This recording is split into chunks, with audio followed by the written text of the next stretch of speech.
Apakah wacana Undang-Undang KPK dikembalikan ke versi lama akan dilakukan oleh pemerintahan saat ini? Lalu apa saja poin yang perlu diperhatikan jika Undang-Undang KPK perlu direvisi kembali? Saat ini sudah bergabung bersama kami mantan Ketua KPK Abraham Samad dan juga Wakil Ketua Badan Legislasi DPR RI Ahmad Doli Kurnia. Selamat malam Bapak-Bapak. Malam. Assalamualaikum warahmatullahi wabarakatuh. Waalaikumsalam warahmatullahi wabarakatuh. Saya ke Bung Samad dulu. Bapak Abraham Samad ini Ketua KPK periode 2011-2015 ya, sosok yang merasakan langsung bagaimana rasanya memimpin KPK saat masih dalam tanda kutip berdarah dingin begitu ya, sebelum katanya dilemahkan oleh aturan yang baru. Nah, Bang Abraham, apakah ini kabar baik yang Anda terima ketika mantan Presiden Joko Widodo atau Presiden ke-7 Republik Indonesia Joko Widodo mengamini apa yang Anda inginkan? Apa itu merupakan kabar baik atau sekedar janji manis? Karena sekarang sebenarnya sudah kehilangan momentum, Bung Abraham. Iya, sebenarnya begini ya. Saya ingin katakan begini bahwa ketika Undang-Undang KPK direvisi tahun 2019, itu berarti kita sudah mengingkari United Nations Convention Against Corruption yang kita sudah ratifikasi. Ya, padahal sesungguhnya ketika sebuah konvensi internasional diratifikasi, maka kita harus tunduk dan patuh mengikuti aturan-aturan yang sudah disepakati bersama. Salah satu aturan di dalam United Nations Convention Against Corruption itu menyatakan bahwa lembaga anti korupsi yang ada di dunia seharusnya dia sifatnya independen, kelembagaannya sifatnya independen ya. Jadi dia tidak boleh berada di bawah eksekutif, yudikatif dan legislatif. Oleh karena itu menurut saya ketika lahir Undang-Undang 2019 yang meletakkan lembaga KPK di bawah rumpun eksekutif, itu berarti kita sudah menyalahi atau tidak mengikuti lagi apa yang dimandatkan oleh UNCIC, padahal kita sudah ratifikasi. Kira-kira seperti itu. Oleh karena itu menurut saya, walaupun sebenarnya di dalam undang-undang yang baru KPK dijelaskan di salah satu pasalnya bahwa mengenai tupoksi ya, tugas penegakan hukumnya itu tetap independen. Tapi kalau kita merujuk di UNCIC, tunggu. Ya. Kalau kita merujuk di UNCIC supaya lengkap nih ya. Kalau aku silakan Bung. Sampaikan sepotong-sepotong nanti masyarakat tidak teredukasi. Oleh karena itu kalau kita walaupun dalam tugas tupoksinya kita menyatakan dia independen, tapi kalau kelembagaannya itu sifatnya tidak independen, dia berada di bawah salah satu rumpun, dalam hal ini rumpun eksekutif, itu menjadi masalah. Kenapa menurut saya menjadi masalah? Kita bisa lihat ya, ketika lembaga itu diletakkan di bawah rumpun eksekutif, maka aturan turunannya ketika itu mensyaratkan seluruh pegawai KPK itu haruslah menjadi ASN, aparatur sipil negara. Oleh karena itu pada saat itu karena ada aturan seperti itu, maka lewat komisioner KPK pada saat itu yang bernama Firly Bahuri dan kawan-kawan melakukanlah apa yang kita kenal selama ini, tes wawasan kebangsaan yang dilakukan ya. Kenapa tes wawasan kebangsaan itu dilakukan pada saat itu? Karena salah satu syarat ya yang dibuat, salah satu syarat untuk menjadikan pegawai-pegawai KPK yang tadinya berstatus pegawai independen, bukan pegawai negeri sipil, harus menjadi pegawai negeri sipil. Maka dilakukanlah tes wawasan kebangsaan. Tapi yang menjadi ironis kalau kita lihat, tes wawasan kebangsaan yang dilakukan Firly dan kawan-kawan itu adalah tes wawasan kebangsaan yang sifatnya abal-abal. Kenapa saya katakan sifatnya abal-abal? Setelah melihat pertanyaan-pertanyaan di dalam tes wawasan kebangsaan itu sama sekali tidak mencoba menggali tentang wawasan kebangsaan seseorang atau tentang nasionalisme seseorang. Tapi justru banyak pertanyaan-pertanyaan yang rada-rada aneh yang lebih kepada menggali tentang pribadi-pribadi seseorang. Sehingga saya melihat tes itu sebenarnya hanya dilakukan untuk menyingkirkan orang-orang yang selama ini punya integritas di KPK. Dan apa yang terjadi, betul dugaan kita bahwa setelah tes wawasan kebangsaan yang dilakukan, maka ada 57 orang pegawai KPK itu disingkirkan. Kenapa disingkirkan? Karena dinyatakan tidak lulus tes wawasan kebangsaan. Padahal saya paham betul ke-57 orang itu adalah orang-orang yang berprestasi waktu saya masih duduk menjadi pimpinan KPK, dan orang-orang yang punya wawasan kebangsaan yang luar biasa. Salah satu contohnya misalnya ya, saya kasih contoh, bahwa di antara 57 orang itu ada sebagian besar dari Polri. Bahkan mereka adalah lulusan Akpol, ada lulusan terbaik dan lain sebagainya, misalnya Novel dan lain sebagainya, ada beberapa orang. Bayangkan saja ketika mereka masuk di Akpol, itu kan tes serupa yang menyangkut tes wawasan kebangsaan, tes nasionalisme, itu sudah dilakukan, psikotes dan lain sebagainya, dan mereka dinyatakan lulus. Kok kali ini ketika dilakukan tes ulang, dinyatakan nggak lulus? Jadi salah satu contoh, sehingga saya melihat bahwa tes wawasan kebangsaan yang dilakukan pada saat itu sebenarnya tes akal-akalan hanya untuk menyingkirkan 57 orang yang selama ini menurut kacamata saya, karena saya pernah memimpin di sana, mereka ini adalah orang-orang yang tangguh, orang-orang yang tidak berkompromi, dan orang-orang yang betul-betul mandiri dan independen dalam sikap.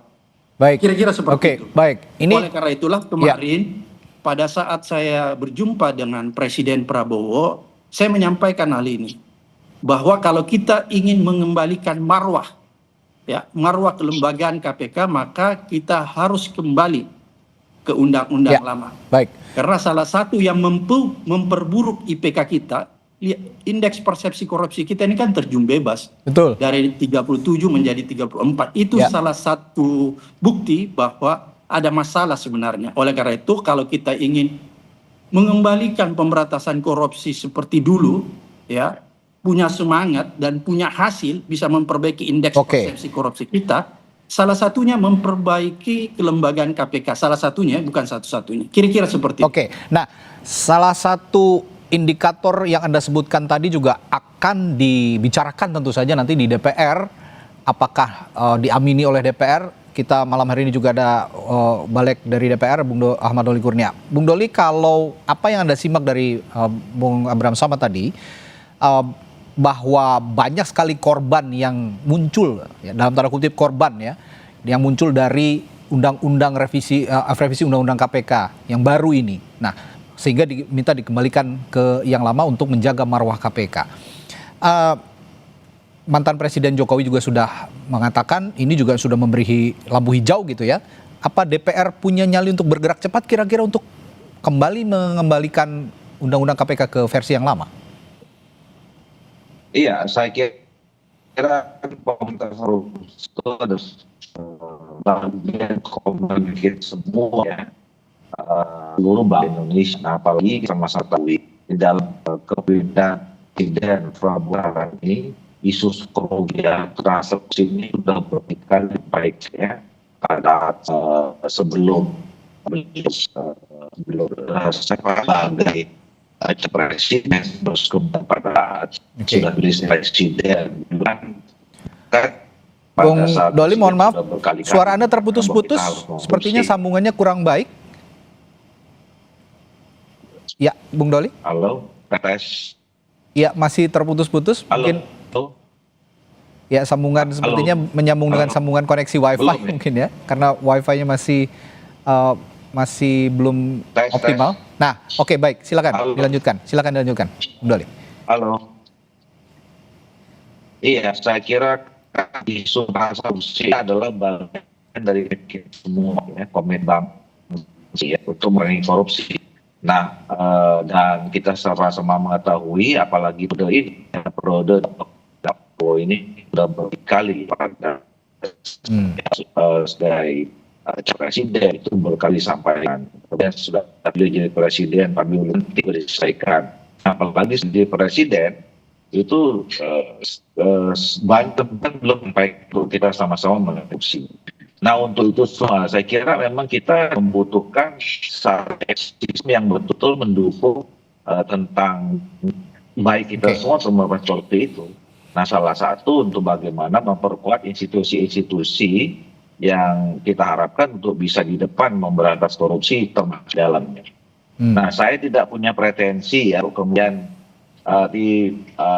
kita bisa menilai proses sebelumnya itu terjadi pelemahan atau tidak gitu. Dan saya kira tidak ada kata terlambatkan pun ya. Kalau kita punya komitmen, ya siapapun kalau kita waktunya pun ya, tidak ada kata terlambat untuk kita bisa memperbaiki ekosistem itu. Tengah dari masyarakat untuk melakukan upaya terhadap undang-undang yang kembali ke yang lama.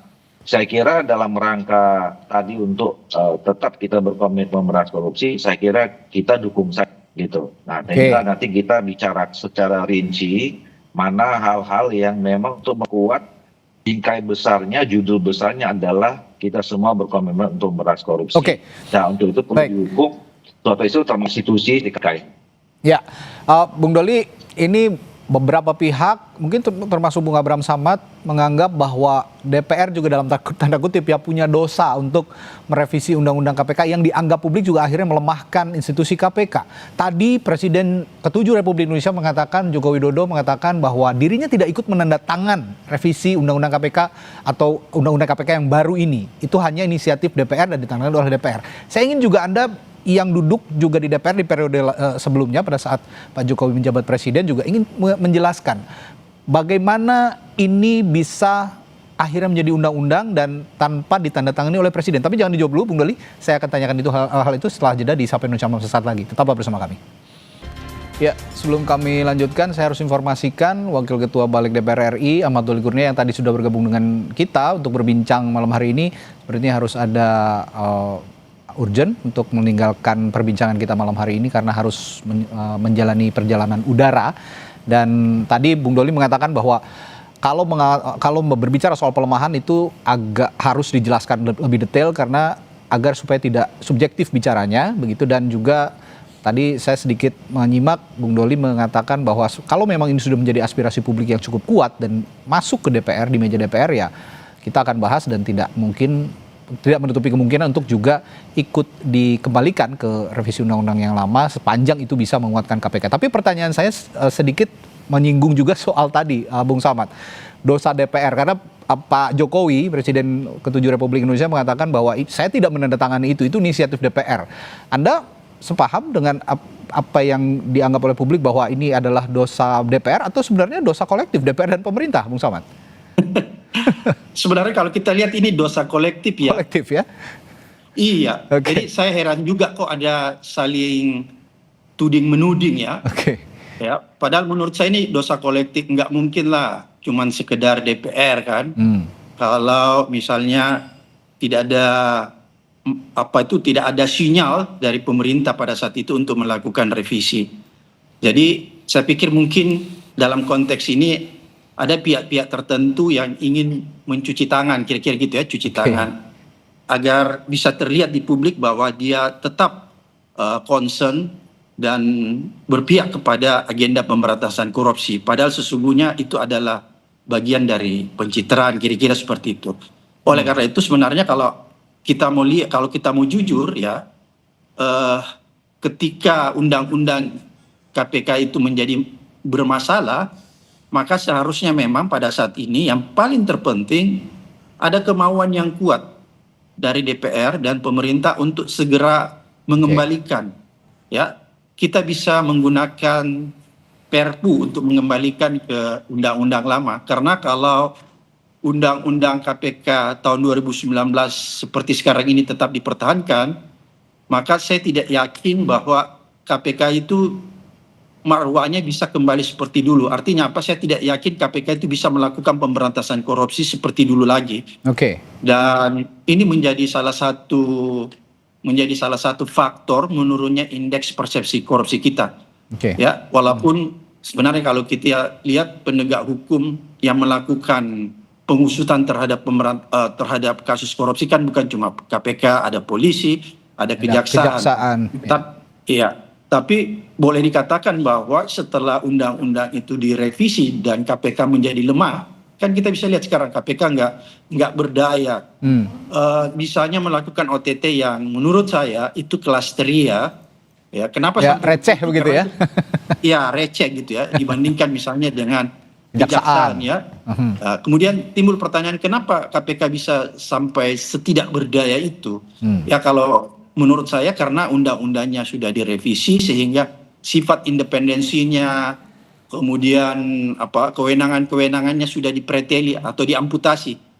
Banyak sekali kewenangan-kewenangan di dalam Undang-Undang KPK tahun 2019 itu yang sudah diamputasi sedemikian rupa sehingga dia tidak berdaya lagi. Jadi saya lihat dia semacam singa atau harimau yang sudah ompong, kira-kira seperti itu. Bung Samad, saya juga tertarik dengan apa yang dikatakan Bung Doli. Ini juga untuk menjaga objektivitas berpikir kita semua, publik, terutama soal diksi pelemahan KPK yang diutarakan oleh Anda tadi juga. Sebenarnya untuk diksi pelemahan, indikasi-indikasi yang Anda tonjolkan tadi itu sudah cukup jelas, seperti misalnya tadi ada 57 pegawai KPK yang tidak dilanjutkan gitu ya, padahal mereka ini yang tangguh, yang punya integritas, lalu juga ada indeks persepsi korupsi yang terus turun, belum lagi tingkat kepuasan publik terhadap kinerja KPK yang biasanya trennya di atas 80%, ini terus turun di bawah 75% hingga detik ini di berbagai hasil survei. Nah, bagaimana Anda juga meyakinkan publik bahwa indikator-indikator itu merupakan kejelasan yang paling bisa dilihat oleh mata telanjang bahwa ini adalah pelemahan KPK? Ya, jadi tadi indikator-indikator yang disampaikan itu adalah indikator-indikator yang menurut saya sangat masuk akal dan bisa dipertanggungjawabkan secara ilmiah ya. Sehingga kalau ada pertanyaan, kenapa KPK menjadi melemah? Ya, kita bisa lihat tadi indikator-indikator tadi. Salah satunya misalnya ketika Undang-Undang KPK itu direvisi, maka disitulah awal pelemahan KPK. Karena banyak kewenangan-kewenangan yang tadinya ada pada lembaga anti rasuah ini menjadi diamputasi sedemikian rupa. Sehingga dia tidak bisa bergerak lincah lagi ya. Walaupun masih ada gerakan, tapi gerakannya itu tidak selincah dulu karena dia dibatasi. Dia dibatasi oleh rambu-rambu, oleh Undang-Undang 2019 yang dilahirkan oleh DPR dan pemerintah pada saat itu. Belum lagi kalau kita lihat seleksi komisionernya ya. Kita lihat pada saat Undang-Undang KPK 2019 dilemahkan dan masuknya komisioner-komisioner yang bermasalah.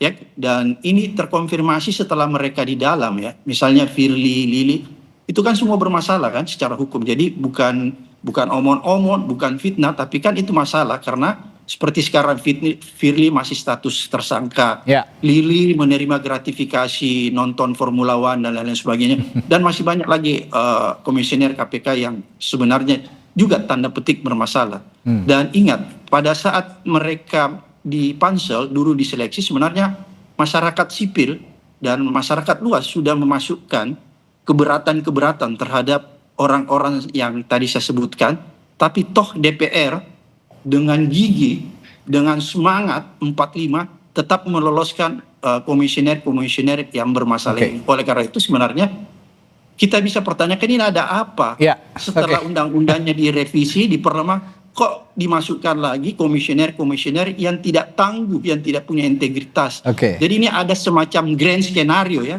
skenario yang sangat komprehensif untuk melemahkan KPK. Kenapa saya bilang komprehensif? Karena undang-undangnya sudah dilemahkan, terus dimasukkan lagi komisioner-komisioner yang bermasalah. Oleh karena itu lengkaplah sudah pelemahan itu. Ya, indikator-indikator yang cukup jelas sebetulnya ya, yang bisa dilihat oleh publik. Anda sudah melempar bola panas, dan bola panas itu sudah diamini oleh mantan presiden kita, Presiden ke-7 Republik Indonesia Joko Widodo, meskipun katanya tidak menandatangani, dan bola panas itu sudah dilempar ke DPR sekarang. Nah, kita lihat nanti DPR mengolah itu menjadi strategi atau ditendang ke gawang lawan bola panasnya. Terima kasih Bung Abraham Samad. Saya masih tidak terlalu yakin, Mas. Saya masih tidak. Kenapa nggak yakinnya? Singkat saja Bung Samad. Ya, saya tidak terlalu yakin bahwa apakah DPR dan DPR sekarang itu mau segera mengembalikan undang-undang KPK yang lama.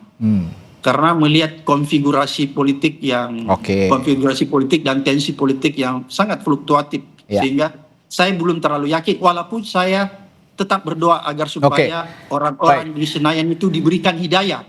Diberikan hidayah sehingga mau mengembalikan undang-undang KPK seperti dulu. Saya ingat betul bahwa undang-undang KPK yang direvisi dulu hanya dalam waktu 2 minggu, singkat saja sudah direvisi. Seharusnya ya kalau ada aspirasi dari publik, termasuk dari Anda tadi untuk mengembalikan marwah KPK, ya bisa cepat juga dibahas di DPR untuk segera disikapi gitu. Baik, terima kasih Bung Abraham Samad, mantan Ketua KPK, telah berbagi perspektifnya di Sapa Indonesia Malam hari ini. Sampai jumpa lagi. Selamat malam.